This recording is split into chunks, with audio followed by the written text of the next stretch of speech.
The Story of Civilization, Volume 4, The Age of Faith, Part 3, by Will Durant. Continued, Cassette 11, Side 2. The troubadour movement spread from France to southern Germany and flourished there in the golden age of the Hohenstaufen emperors. The German poets were called minnesinger, love singers, and their poetry coincided with the Minnedienst, or love service, and Frauendienst, lady service, of contemporary chivalry. We know over 300 of these minnesingers by name, and have a plentiful legacy of their verse. Some of them belonged to the lower nobility, most of them were poor, and depended upon imperial or ducal patronage.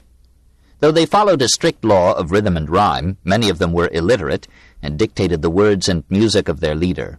To this day, the German term for poetry, Dichtung, means dictation. Usually, they let minstrels sing for them. Sometimes they themselves sang.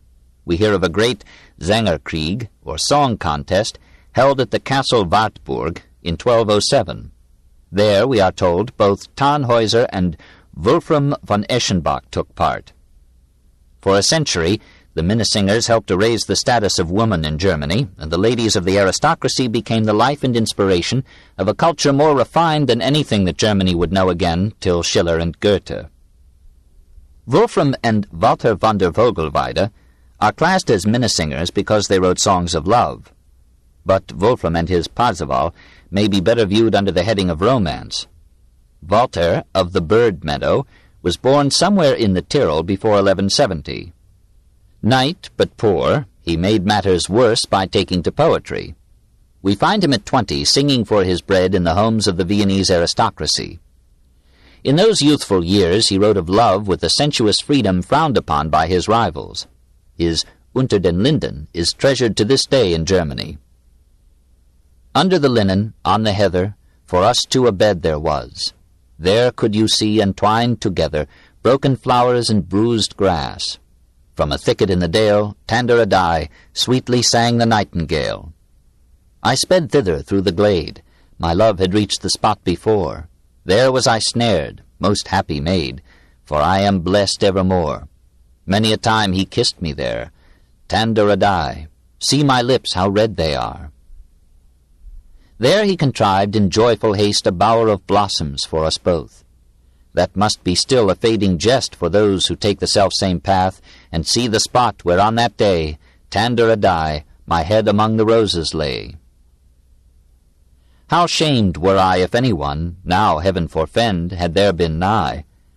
There we two lay, but that was known to none except my love and I, and the little nightingale, Tandaradai, who, I know, will tell no tale.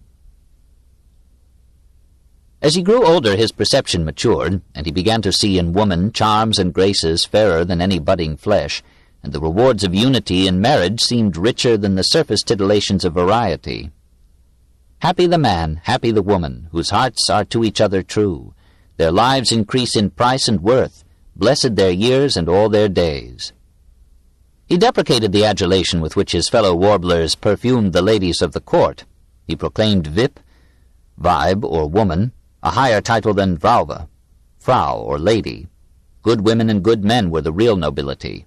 He thought, German ladies fair as God's angels. Anyone who defames them lies in his teeth. In 1197, the Emperor Henry VI died, and Germany suffered a generation of chaos until Frederick II came of age. The aristocratic patronage of letters fell away, and Walther wandered from court to court, singing unhappily for his meals in competition with noisy jugglers and prideless clowns. An item in the expense account of Bishop Wolfger of Passau reads, 5 solidi, November 12, 1203, to Walther von der Vogelweide, to buy himself a fur coat against the winter cold. It was a doubly Christian act, for Walther was a zealous Ghibelline, tuned his lyre against the popes, denounced the shortcomings of the Church, and raged at the way in which German coins flew over the Alps to replenish Peter's pence.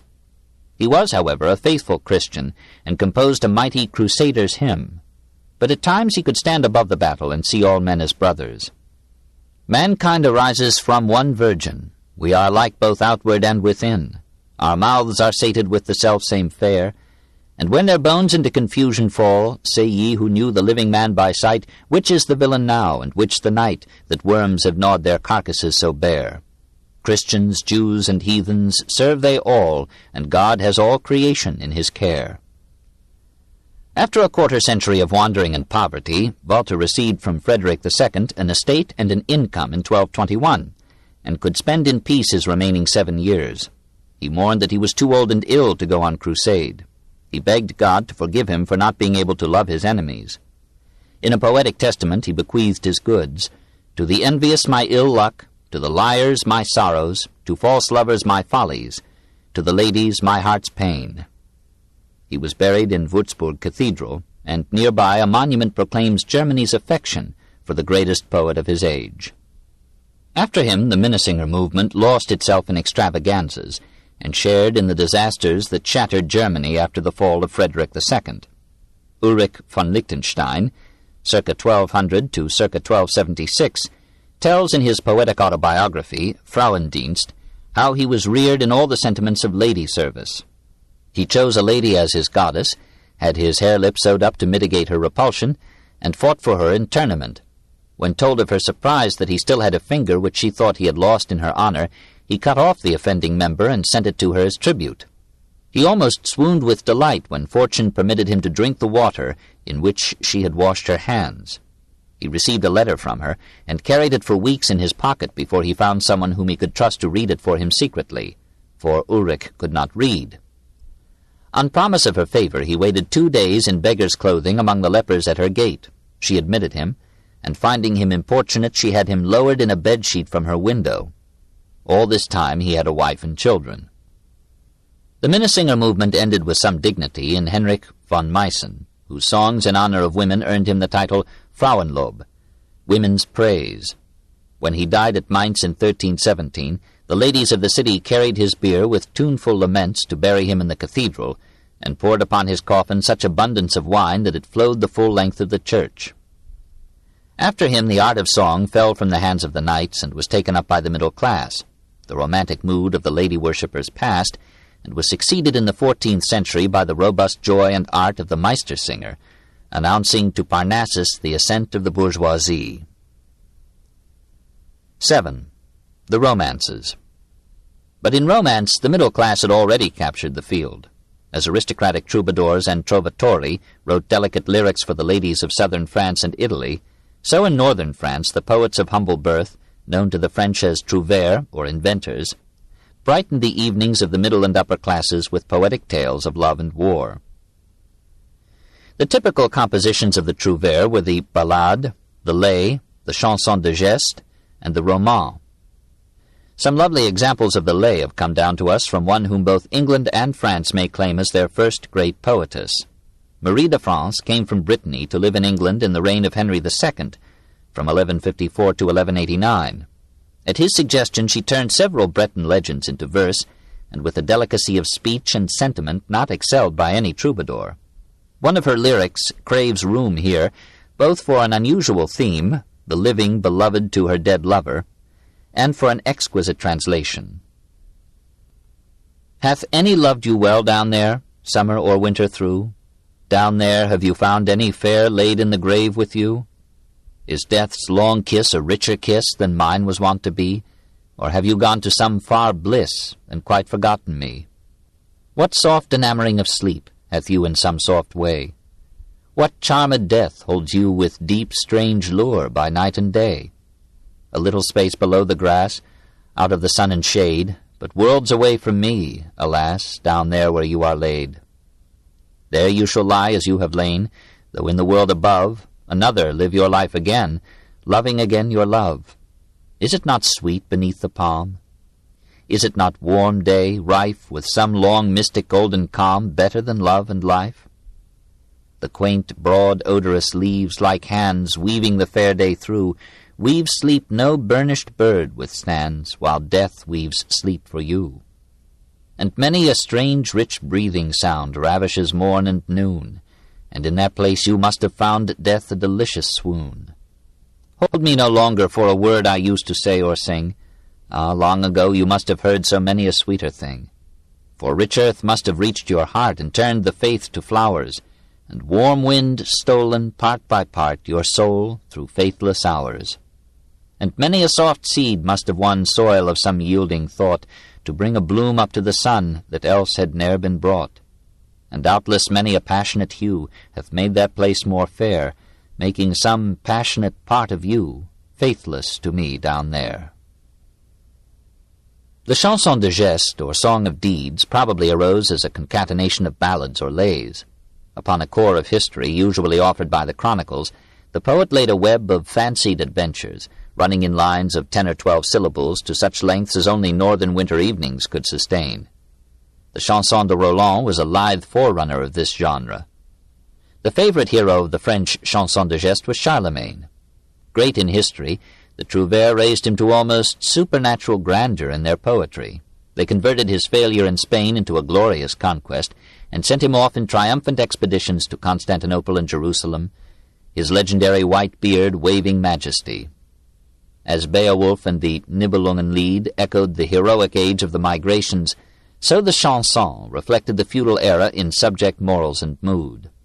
Whatever their theme or scene or time, they moved in a feudal atmosphere to feudal motives and in feudal dress. Their constant subject was war, feudal or international or interfaith, and amid their rough alarums, woman and love found only a minor place. As social order improved and the status of woman rose with the growth of wealth, war yielded to love as the major theme of the trouvère, and in the 12th century the chanson de geste was succeeded by the roman. Woman mounted the throne of literature and held it for centuries. The name roman meant at first any work written in that early French which, as a Roman legacy, was called roman. The romances were not called romans because they were romantic. Rather, certain sentiments came to be called romantic because they were found so abundantly in the French roman. The roman de la Rose, or de Troyes, or de Renard, merely meant the tale of a rose, or of Troy, or of a fox, in roman or early French. Since no literary form should be born without legitimate parents, we may derive the romances from the chanson de geste crossed with the troubadour sentiment of courtly love.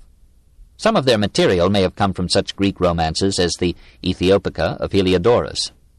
One Greek book, translated into Latin in the 4th century, had enormous influence. The fictitious biography of Alexander falsely ascribed to his official historian, Callisthenes.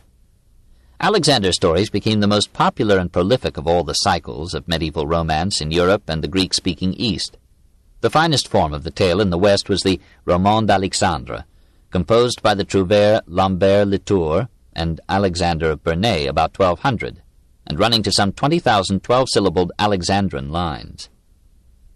Richer in variety, tenderer in sentiment, was the cycle of romances, French, English, and German, stemming from the siege of Troy. Here the chief inspiration was not Homer, but Virgil. The story of Dido was already a romance, and had not France and England, as well as Italy, been settled by Trojans fleeing from undeserved defeat?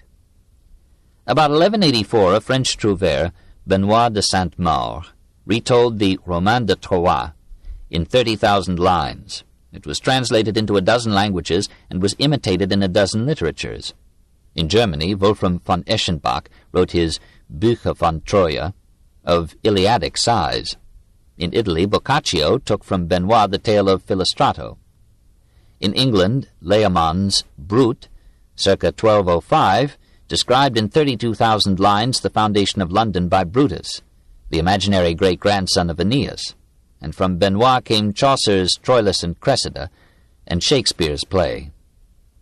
The third great cycle of medieval romance was the Arthurian. We have seen reason to believe that Arthur was a British Christian noble who fought against the invading Saxons in the 6th century. Who was it that turned him and his knights into such delectable legends as only lovers of Malory have fully savored? Who created Gawain, Galahad, Percival, Merlin, Guinevere, Lancelot, Tristram, and Christian knightliness of the Round Table, and the mystic story of the Holy Grail? After a century of discussion, no certain answer remains.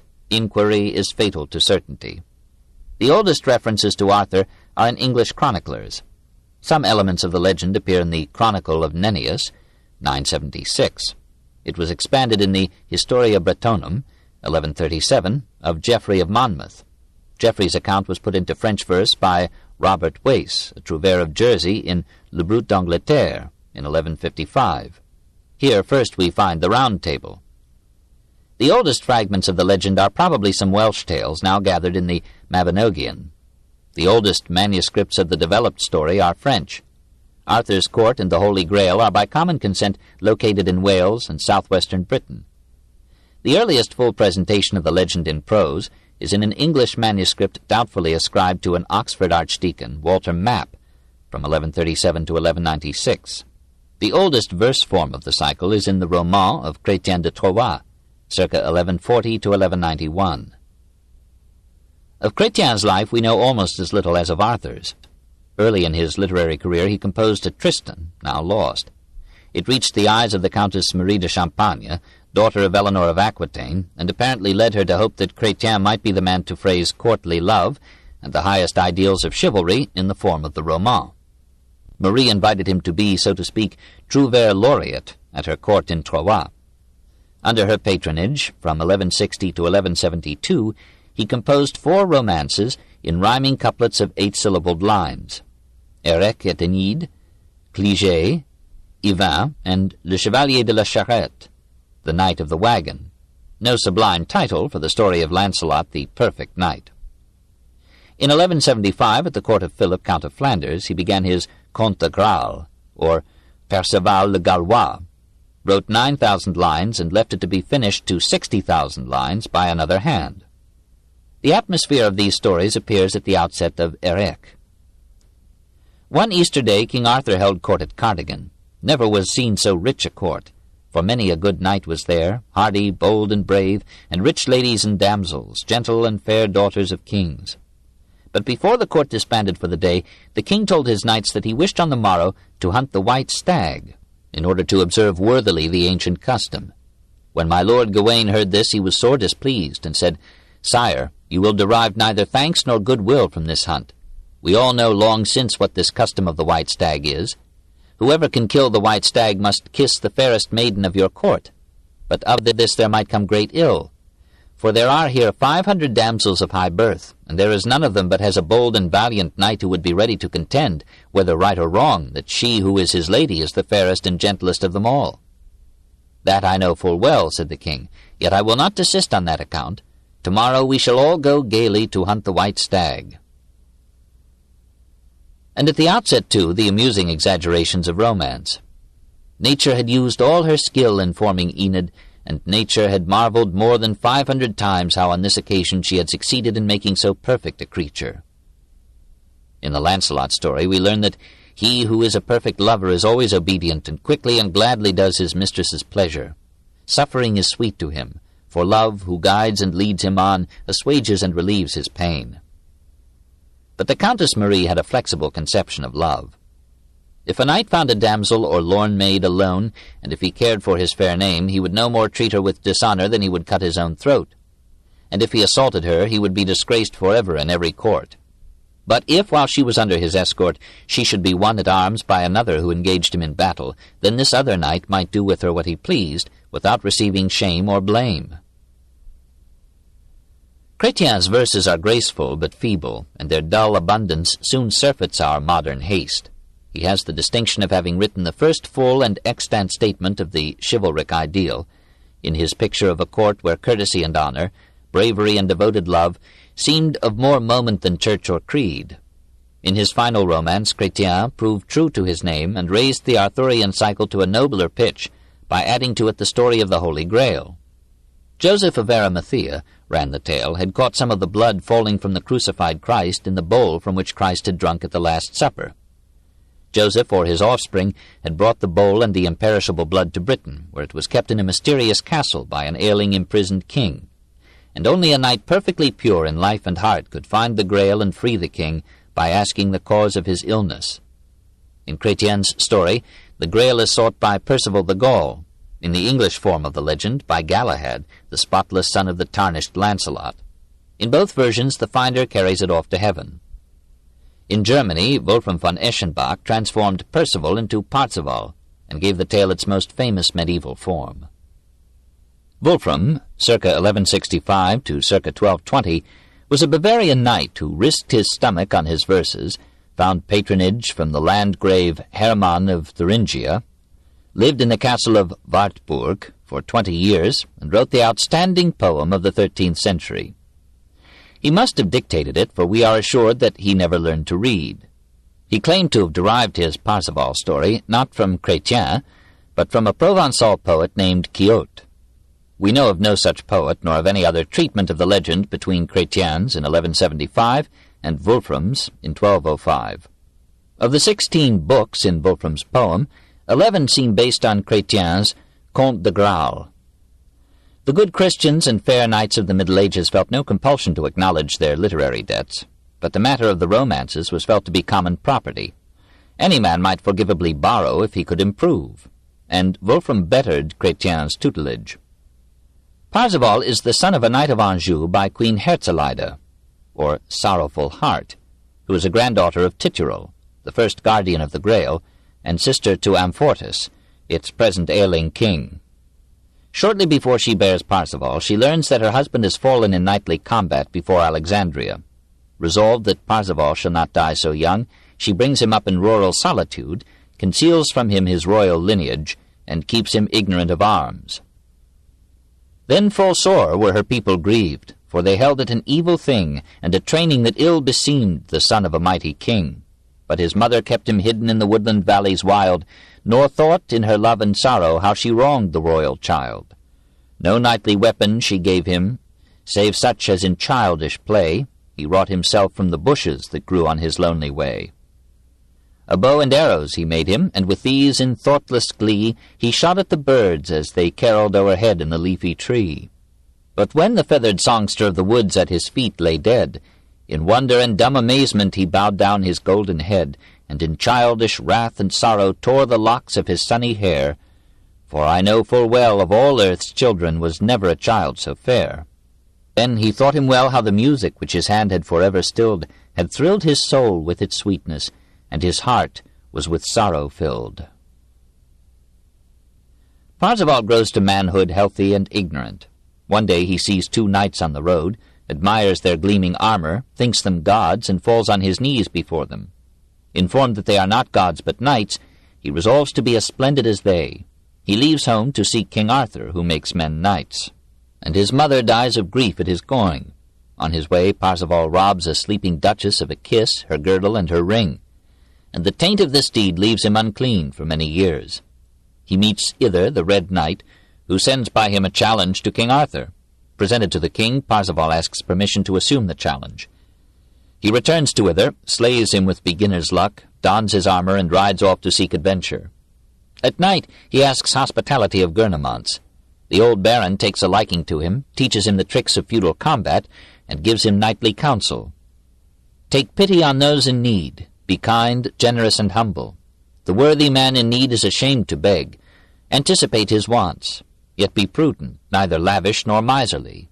Do not ask too many questions, nor refuse to answer a question fitly asked. Observe and listen. Spare him who yields, whatever wrong he has done you. Be manly and gay. Hold women in respect and love. This increases a young man's honor.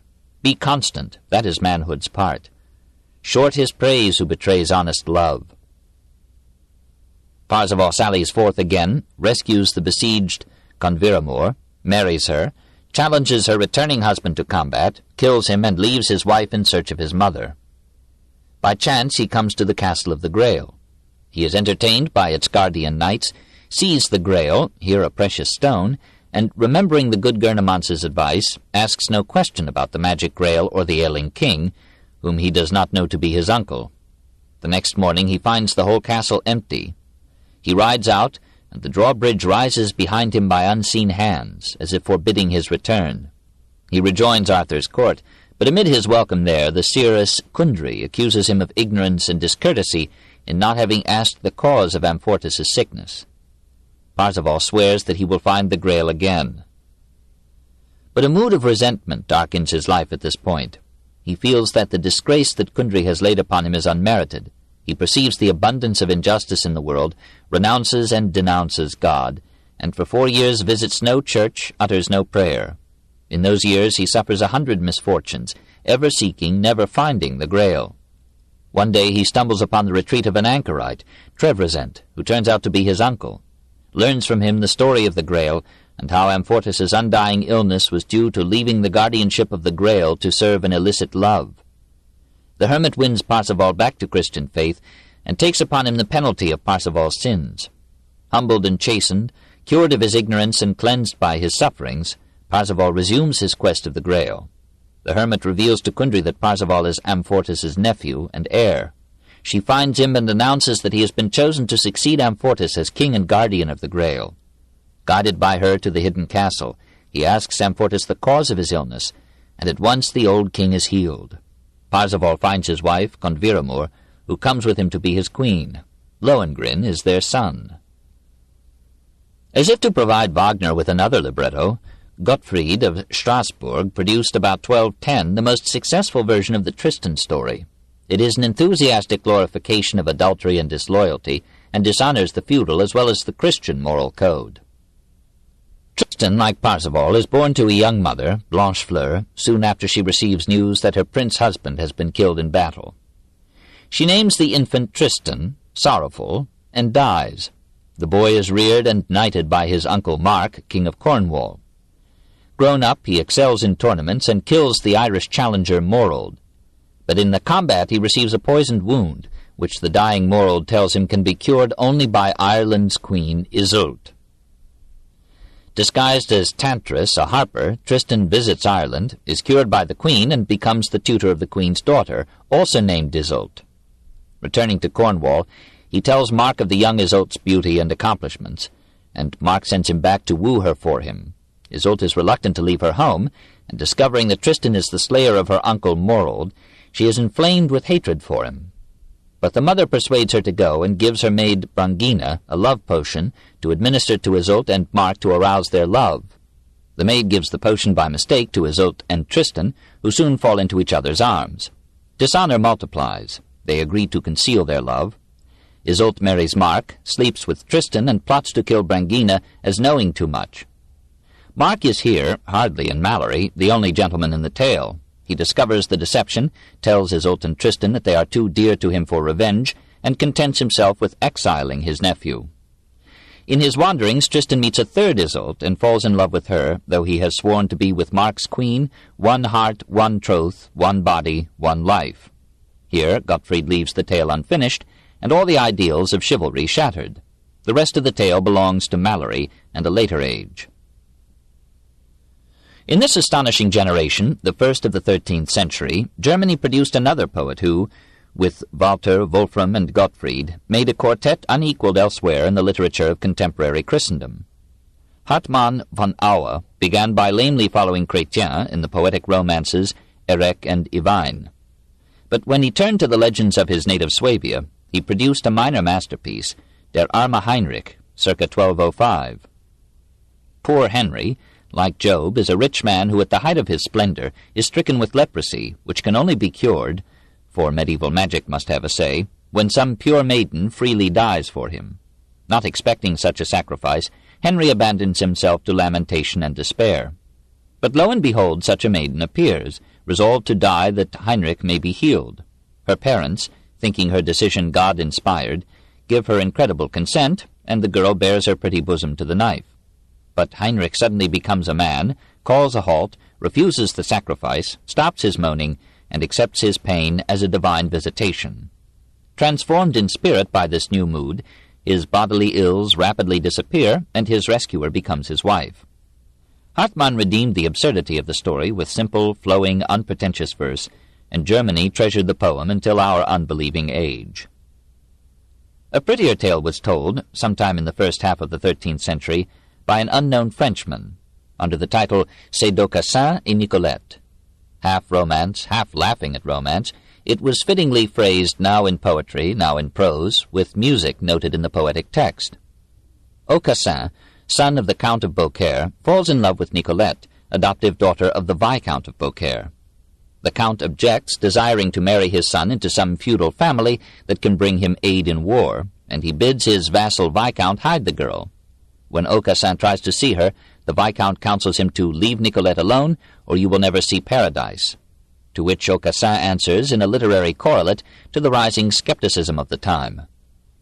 In paradise what have I to do? I care not to enter it, but only to have Nicolette. For into paradise go none but such people as aged priests, old cripples, and the maimed, who all day and night cough before the altars. With them I have naught to do. But to hell will I go.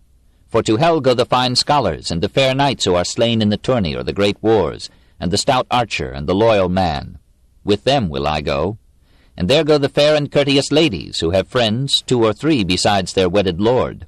And there pass the harpers and minstrels, and the kings of this world. With these will I go, so only that I have Nicolette, my very sweet friend, by my side.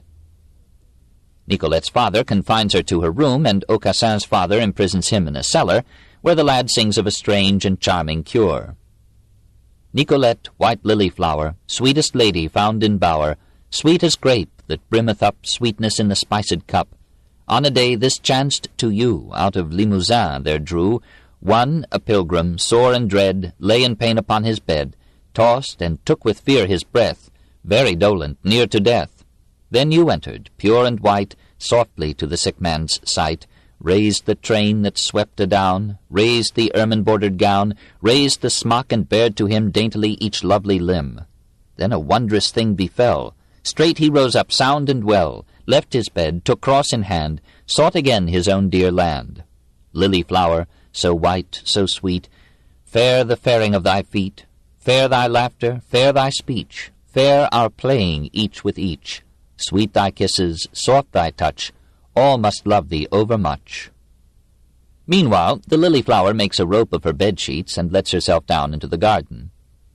Then she took her skirt in both hands and kilted her lightly against the dew which lay thickly on the grass, and so she passed through the garden.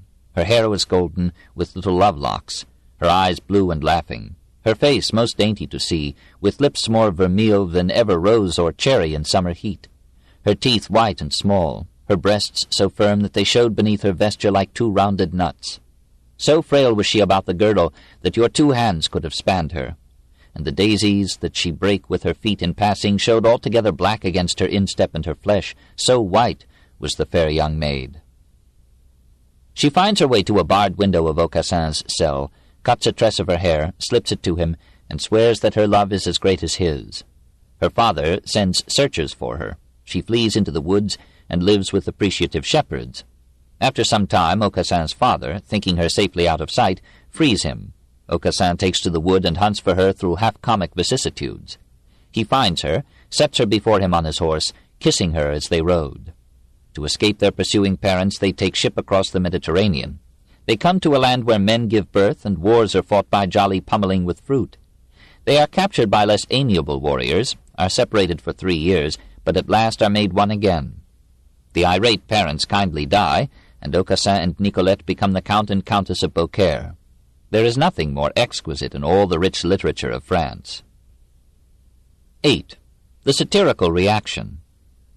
The humorous interludes of this story suggest that the French were beginning to feel a surfeit of romance. The most famous poem of the Middle Ages, far more widely known and read than the Divine Comedy, began as a romance and ended as one of the heartiest, bluntest satires in history. About 1237, Guillaume de Loris, a young scholar of Orléans, composed an allegorical poem which was designed to enclose the whole art of courtly love and be, through its very abstractions, a model and summary of all amorous romance. We know nothing of William of the Loire, except that he wrote the first 4,266 lines of the Roman de la Rose. He pictures himself wandering in a dream into a gorgeous garden of love, where every known flower blooms and all birds sing, and happy couples, personifying the joys and graces of the gallant life, mirth, gladness, courtesy, beauty, dance under the presidency of the god of love. Here is a new religion with a new conception of paradise in which woman replaces God. Within this garden the dreamer sees a rose lovelier than all the beauty that surrounds it, but guarded by 1,000 thorns. It is the symbol of the beloved, and the hero's longing to reach and pluck it becomes an allegory of all the amorous campaigns ever waged by checked desire feeding imagination. No human being but the narrator enters the tale. All the other actors are personifications of the qualities of character to be found at any court where women are pursued by men. fair seeming, pride, villainy, shame, wealth, avarice, envy, sloth, hypocrisy, youth, despair, even new thought, which here means inconstancy. The marvel of it is that with these abstractions Guillaume managed to make interesting verse, perhaps because at any age and in any guise, love is as interesting as the blood is warm. William died prematurely, leaving his poem unfinished, and for 40 years the world had to wonder if the lover, shot by Cupid and shivering with love, had ever done more than kiss the rose. Then another Frenchman, Jean de Meun, took up the torch and carried it to over 22,000 lines, in a poem as different from William's as Rabelais from Tennyson. The lapse of a generation had changed the mood. Romance had talked itself out for a while. Philosophy was casting the pall of reason over the poetry of faith. The Crusades had failed. The age of doubt and satire had begun. Some say that Jean wrote his boisterous continuation at the suggestion of the same King Philip IV who would send his skeptical lawyers to laugh in the face of the Pope. Jean Clopinel was born at Meun on the Loire about 1250, studied philosophy and literature at Paris, and became one of the most learned men of his time. We know not what imp of the perverse led him to put his learning, his anti-clericalism, his contempt of woman and romance into a continuation of the most romantic poem in all literature. In the same 8-syllabled lines and rhyming couplets as William's, but with a verve and vivacity all the world away from William's dreamy verse, Jean airs his views on all topics from the creation to the Last Judgment, while his poor lover waits in the garden, all this time longing for the rose. If Jean has any romance left in him, it is Plato's fancy of a golden age in the past, when no man called this or that his own, and lust and rapine were unknown, when there were no feudal lords, no state, no laws, when men lived without eating flesh or fish or fowl, and all shared earth's gift in common lot. He is not a free thinker. He accepts the dogmas of the Church without winking an eye. But he dislikes those stout and thriving blades, the begging friars, who cheat with lying words while drink and meat they batten on. He cannot stomach hypocrites, and recommends garlic and onions to them to facilitate their crocodile tears. He admits that a gracious woman's love is life's best boon, but apparently he has not known it. Perhaps he did not deserve it. Satire never won fair maiden, and Jean, too schooled in Ovid, thought and taught more of using women than of loving them. Monogamy is absurd, he says. Nature intended tout pour tout, all women for all men. He makes a sated husband chide a primping wife. What comes of all this bravery? What benefit accrues to me from costly gowns and quaint-cut gear, your flirting tricks and mincing cheer? What for these orphreys do I care, with which you twist and bind your hair, entwined with threads of gold? And why must you have set in ivory enamelled mirrors sprinkled o'er with golden circlets? Why these gems, befitting kingly diadems? Rubies and pearls and sapphires fair, which cause you to assume an air of mad conceit? These costly stuffs, and plated furbelows and ruffs, and cinctures to set off your waist, with pearls bedecked and richly chased? And wherefore, say then, do you choose to fit your feet with gaudy shoes, except you have a lust to show your shapely legs? By Saint Thibaut, ere yet 3 days are past, I'll sell this trash and trample you pell-mell. It is some consolation to learn that in the end, the god of love, at the head of his innumerable vassals, storms the tower where danger, shame, and fear, the lady's hesitations, guard the rose, and welcome admits the lover to the inner shrine, and lets him pluck the image of his dreams. But how can this long-deferred romantic termination wipe out 18,000 lines of peasant realism and Goliardic ribaldry? The 3 most widely read books in the Western Europe of the 12th and 13th centuries were The Romance of the Rose, The Golden Legend, and Reynard the Fox. Reynard began his Latin career as Isengrinus about 1150, and passed into various vernaculars as Roman de Renard, Reynard the Fox, Reineke de Vos, Reinert, and finally as Goethe's Reineke Fuchs. Divers authors contributed some 30 merry tales to the cycle until it totaled 24,000 lines, nearly all devoted to satirizing feudal forms, royal courts, Christian ceremonies, and human frailties through animal analogies. Reynard the Fox plays impish tricks on Noble the Lion, king of the realm. He scents Noble's amour with Dame Arouge the leopardess, and by intrigues worthy of Talleyrand he persuades her to play mistress to himself. He propitiates noble and other beasts by giving each a talisman that tells a husband of his wife's infidelities. Dreadful revelations ensue.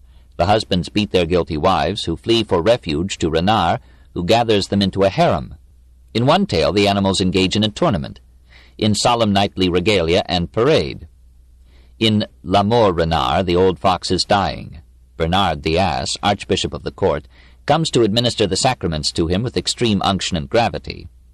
Reynard confesses his sins, but stipulates that if he recovers, his oath of reform is to be held null and void. To all appearances he dies, and the many beasts whom he has cuckolded, beaten, plucked, or cozened gather to mourn him with happy hypocrisy. The archbishop preaches a Rabelaisian sermon over the grave, and reproaches Reynard for having considered anything in season if you could get hold of it. But when holy water is sprinkled upon him, Reynard revives, catches Chantecler, who is swinging the censer, by the neck, and bolts into a thicket with his prey. To understand the Middle Ages, one must never forget Reynard.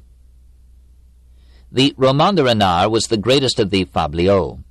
A fabliau was a fable of animals satirizing man, usually in octosyllabic verse running from 30 to 1,000 lines.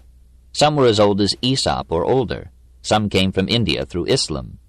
Mostly they lampooned women and priests, resenting the natural powers of the one class and the supernatural powers of the other. Besides, ladies and priests had condemned the minstrels for reciting scandalous fabliaux. For the fabliaux were directed to strong stomachs. They appropriated the terminology of taverns and brothels, and gave metre to unmeasured pleasantries.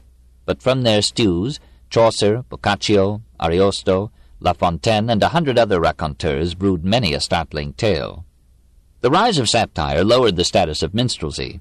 The travelling singers derived their English name from the ministeriales, originally attendants in baronial courts, and their French name of jongleur from the Latin joculator, a purveyor of jokes.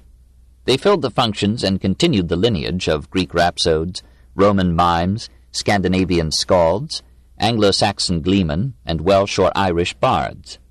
In the 12th century heyday of the romances, the minstrels took the place of printing and kept their dignity by purveying stories occasionally worthy to be classed as literature. Harp or viol in hand, they recited lays, dis or contes, short stories, epics, legends of Mary or the saints, chansons de geste, romans or fabliaux. In Lent, when they were not in demand, they attended, if they could, a confrérie of minstrels and jongleurs like that which we know to have been held at Fécamp in Normandy about the year 1000. There they learned one another's tricks and airs, and the new tales or songs of trouvères and troubadours. Many of them were willing, if their recitations proved too much of an intellectual strain for their audiences, to entertain them with juggling, tumbling, contortions, and rope-walking. When the trouvères went about reciting their own stories, and when the habit of reading spread and reduced the demand for reciters, the minstrel became more and more of a vaudevillian, so that the jongleur became a juggler. He tossed knives, pulled Punch and Judy puppets, or displayed the repertoire of trained bears, apes, horses, cocks, camels, dogs, and lions.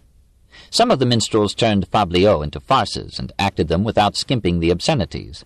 The church more and more frowned upon them, and forbade the pious to listen to them, or the kings to feed them, and Bishop Honorius of Autun was of the opinion that no minstrel would be admitted to paradise. The popularity of the jongleur and the fabliaux, and the uproarious welcome with which the newly lettered classes and the rebellious students of the universities received Jean de Meun's epic of the bourgeoisie, marked the end of an age. Romance would continue, but it was challenged on every hand by satire, humor, and a realistic earthy mood that laughed at tales of chivalry long before Cervantes was born. For a century now, satire would hold the stage and would gnaw at the heart of faith until all the props and ribs of the medieval structure would crack and break and leave the soul of man proud and tottering on the brink of reason. This book is continued on Cassette 12, Side 1.